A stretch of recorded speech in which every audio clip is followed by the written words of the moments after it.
हमारे चैनल को सब्सक्राइब करें और बेल आइकन दबाएं। अनुराग भाई की एक फिल्म आ रही है ऑलमोस्ट प्यार विद डीजे मोहब्बत। आज हमारे बीच इस फिल्म की स्टार कास्ट मौजूद है।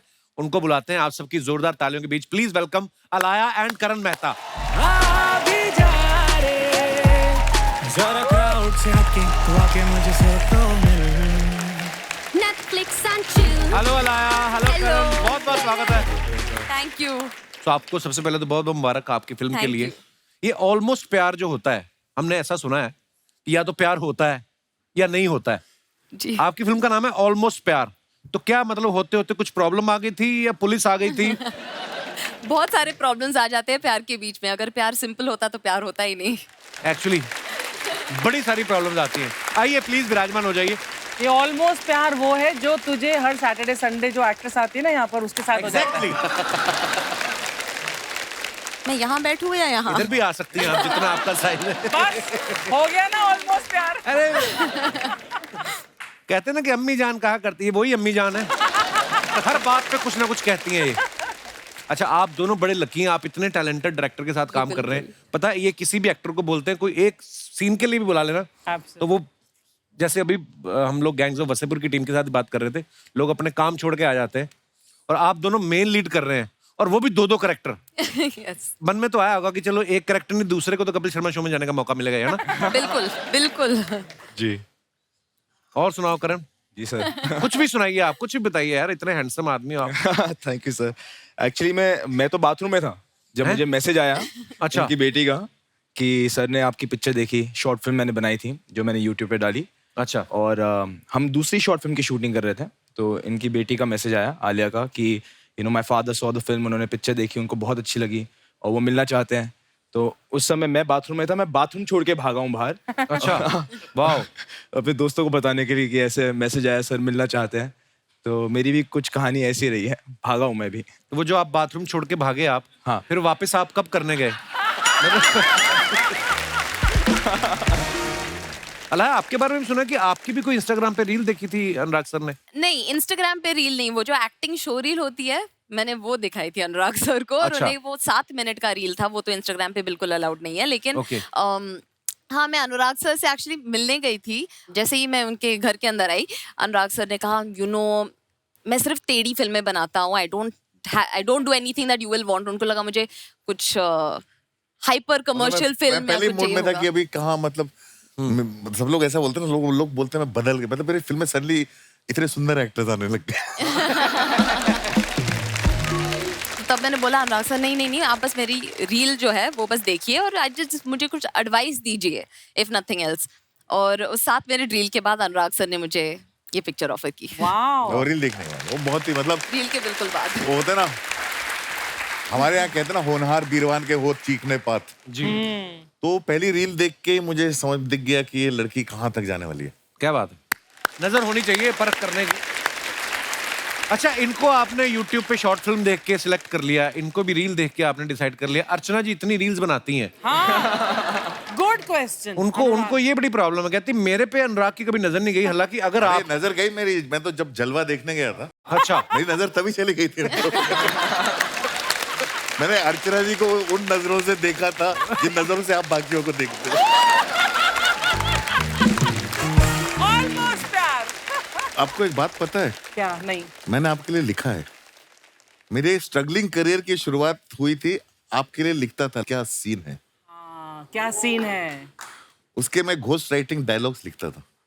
तो हम मिले थे ना उस वक्त। हम मिले थे और मैं दूर से ही मिलता था। मैं चप्पल में आता था जी के ऑफिस के बाहर। Oh God. मुझे अंदर नहीं जाते थे, मैं बाहर से बैठ के रिसर्च करता था और घोस्ट राइटिंग में डायलॉग्स लिखता था। आपके लिए उस लिखा है। वक्त अगर मुझे पता होता तो मैं तो तुम्हें अंदर बुलाती, बोले चाय पियो, कुछ समोसे खाओ। देखे सेल्फिश कहीं की। वैसे नहीं बुलाना किसी को, अगर पता चल जाता। पर जेन्युइनली अगर अर्चना जी इतनी प्यारी एक्टर अगर आप बुला लेते, आपके बजट में भी आ जाती है। मैं मजाक नहीं कर रहा हूँ अनुराग भाई, अगर रमा धीर का कैरेक्टर आप इनको देते ना, तो कसम से पहले पार्ट में ही मार देते आप इनको। मैं अपने दर्शकों को बताऊं, अलाया ने सबसे पहले जो फिल्म साइन की थी वो थी ऑलमोस्ट प्यार, लेकिन इससे पहले इनकी 2-3 फिल्में आ चुकी हैं। तो ये लेट कैसे हुआ? अनुराग भाई की वजह से लेट हुआ? मैं बहुत टाइम लेता हूँ, मतलब पिक्चर का इंसेप्शन से लेके ये 2016 में मुझे मिला। अच्छा जी। मेरी ये फिल्म का आइडिया दिमाग में था और चल रहा था, मुझे उसके लिए 2 परफेक्ट कैरेक्टर चाहिए थे। दोनों डबल रोल हैं, दोनों बहुत यंग, दोनों अंडर 20 है। तो ये 2016 में मिला, मैंने कहा लड़का मिल गया, अभी लड़की नहीं मिलेगी। अच्छा, फिर मुझे लड़की भी मिल गई, फिर मैंने कहा अब ये फिल्म बनेगी। तो उसके बाद जो है हमने पूरा काम शुरू किया और हमने 2019 में शूटिंग शुरू की, लेकिन फिर लॉकडाउन में हमारी फिल्म बीच में, शूटिंग के बीच में रुक गई और फिर ये सब लोग बिजी हो गए इधर उधर से, फिर घूम फिर के हम लोग वापस आए और फिल्म हमने खत्म की। वाह। अच्छा, हमने एक और बात सुनी है कि ये फिल्म को बनाने में, ऐसा सुना है सर हमने कि इम्तियाज अली साहब ने इनकी हेल्प की है, थोड़ी गुलजार साहब ने, विशाल भारद्वाज साहब ने, वरुण ग्रोवर ने। ये बात सच्ची है भाई? हाँ हाँ, काफी सच्ची है। ये अपने तरह की, मतलब ये बहुत ही यंग सी जनरेशन की कहानी है, लव स्टोरी है, उसमें तरह तरह के वॉइसेस चाहिए थे। तो इसमें सबके, मेरे सारे जो डायरेक्टर फ्रेंड्स हैं, सबने इस फिल्म में कहीं ना कहीं कंट्रीब्यूट किया है अच्छा, इस फिल्म को शेप करने में, बिकॉज अपने आप में कोई चीजें बहुत डिफिकल्ट सी होती हैं।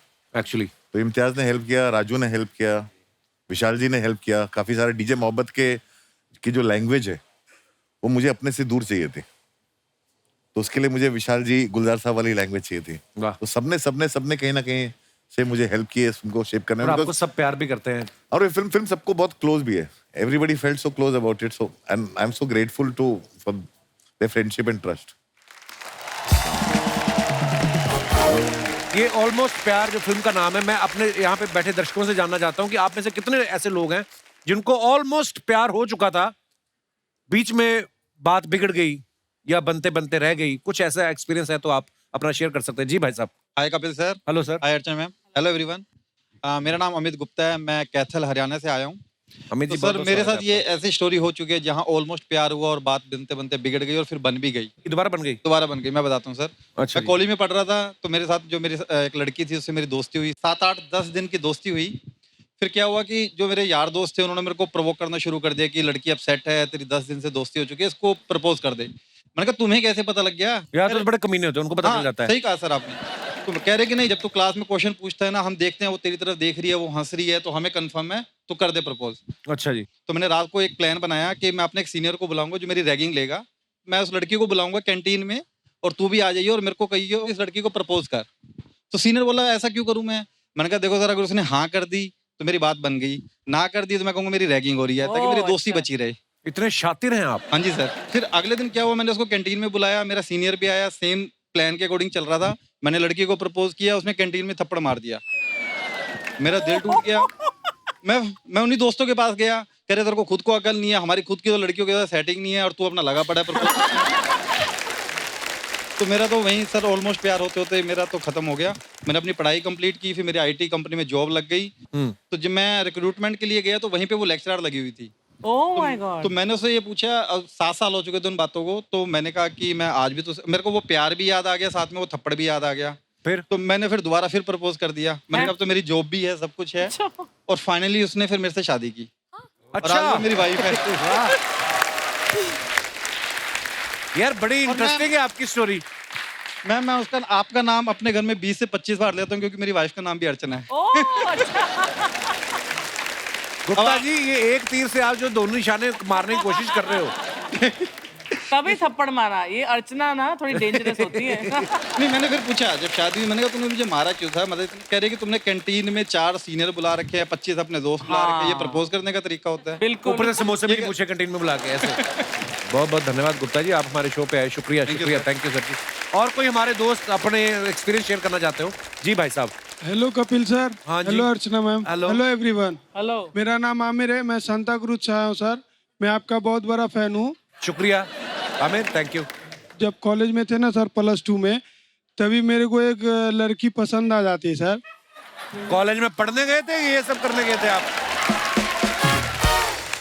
फुल स्लीव टी शर्ट के ऊपर आधी बाजू वाली टी शर्ट पहनी हुई है और लड़कियां पसंद करने गए कॉलेज। यस आमिर, तो फिर क्या हुआ? जी सर, तो मैं सोचा मेरी भी बात बन जाती, तो मेरे को फाइनली वो पसंद आ जाती है सर। मैं उसको प्रपोज नहीं कर पाता हूँ, उसके पास जाके मंडराते रहता हूँ, हिम्मत नहीं होती सर बोलने की। तो फाइनली आपका एक मूवी आता है किस किस को प्यार करूँ, तो उसका एक सॉन्ग है ना सर, तो मेरे कॉलेज में ना फंक्शन होने वाला था सर उसी टाइम। उसमें तो मेरी शादी धोखे से हो जाती है। मैंने जानबूझ के थोड़ी किया। एक मिनट प्लीज सर, मेरे को बोलने दे पहले।